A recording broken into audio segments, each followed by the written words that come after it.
Hello friends, welcome to our channel. আমাদের channel কিন্তু তোমাদের সবাইকে স্বাগত। গুরুত্বপূর্ণ কিন্তু তোমাদের জন্য একটি আপডেট কিন্তু নিয়ে এসেছি। অবশ্যই কিন্তু পুরো ভিডিওটি দেখো। আমি কিন্তু অফিসিয়াল ওয়েবসাইটে ঢুকে গেলাম এবং দেখো কি আপডেট কিন্তু তোমাদের জন্য নতুন কিন্তু উঠে এসেছে। অবশ্যই কিন্তু পুরোটা দেখো।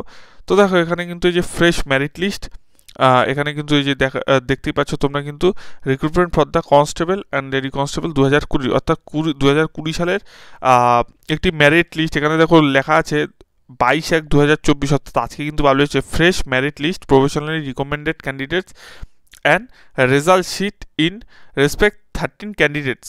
এবার দেখো এখানে একটা ব্যাপার আছে যে এখানে তোমাদের কি বলা হয়েছে যে আবার কিন্তু একটি মেরিট লিস্ট কিন্তু নতুনভাবে কিন্তু পাবলিশ করা হয়েছে। যে এখানে কিন্তু টোটাল যে একটা মেরিট লিস্ট, এখানে কিন্তু পুরো একটা মেরিট লিস্ট কিন্তু আছে, ঠিক আছে। তো এখানে কিন্তু যারা 2020 সালে চাকরি পেয়েছিল সেই চাকরির অনুযায়ী কিন্তু তোমাদের এই মেরিট লিস্টে কিন্তু দেওয়া হয়েছে। এবং দেখো এখানে কিন্তু লেখা আছে, এখানে দেখো তোমরা দেখতে পাচ্ছ যে এই দেখো অর্ডার ডেটেড কিন্তু 4/10/2023 কিন্তু এটা কিন্তু, অর্থাৎ অর্ডার যে ডেটটা দিয়েছিল সেটা কিন্তু 4/10/2023 কিন্তু যে ফ্রেশ মেরিট লিস্ট সেটা কিন্তু মানে দেওয়ার কথা বলেছিল অনারেবল হাইকোর্ট, যেটুক মানে দেখে আমার যেটুক মনে হচ্ছে, ঠিক আছে। যাই হোক তোমরা আমি এটা একটুখানি তোমাদের দেখাচ্ছি। এখানে তোমরা দেখতেই পাচ্ছ যে এখানে কিন্তু অনেক কিছু লেখা রয়েছে, ঠিক আছে। এবং এখানে কিন্তু দেখা অনারেবল হাইকোর্ট কলকাতা, এবং এখানে যে লিস্টটা দেওয়া রয়েছে যে তোমরা দেখতে পাচ্ছ এখানে টোটাল 13 জনের নাম রয়েছে, ঠিক আছে। 13 জনের টোটাল যে নাম রয়েছে এখানে দেখতে 13 জন না, হ্যাঁ 13 জন টোটাল কিন্তু নাম রয়েছে। এখানে কিন্তু সিরিয়াল নম্বর রয়েছে, ঠিক আছে। এখানে দেখতে পাচ্ছ ক্যান্ডিডেটদের নাম রয়েছে এবং এখানে কিন্তু বয়স রয়েছে। এবং এখানে দেখো সে মানে কত নাম্বার পেয়েছিল তোমার রিটেন মেন এক্সামিনেশনে এবং কত নাম্বার কিন্তু ইন্টারভিউতে দিয়েছিল কিন্তু সেটাও কিন্তু মানে এখানে কিন্তু লেখা রয়েছে। এবার এখানে দেখো এটা হয়তো যারা 13 জন হয়তো কোনো কেস বা কিছু একটা করেছিল, যতদূর আমার মনে হচ্ছে এটাই হয়তো হবে।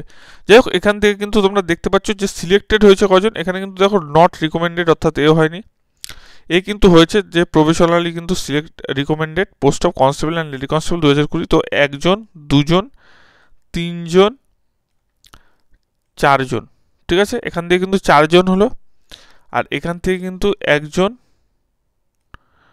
2 জন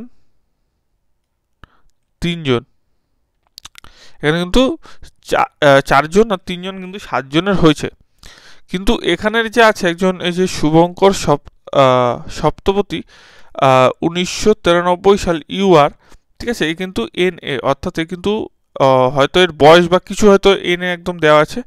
তো এটা বুঝলাম না এটা যে কেন বা কিসের জন্য। যাই হোক তো টোটাল দেখো এখানে কিন্তু এই লিস্টটা আপডেট করা হয়েছে এবং টোটাল যে তোমরা দেখতেই পাচ্ছ এই লিস্টে কিন্তু যাদের দরকার অবশ্যই কিন্তু তোমরা এই যে ওয়েবসাইট আছে পুলিশের ওয়েবসাইট, অবশ্যই কিন্তু তোমরা ওয়েবসাইটে যাবে এবং ওয়েবসাইটে গিয়ে যাদের এই টোটাল এইটা দেখার নোটিশটা, মানে নোটিশ সহ যাদের লিস্টটা দেখার অবশ্যই কিন্তু দেখতে পারো, কোনো অসুবিধা নেই। ভিডিওটি কেমন লাগলো জানিও, ভালো লাগলে কিন্তু চ্যানেলটি সাবস্ক্রাইব করো। ধন্যবাদ।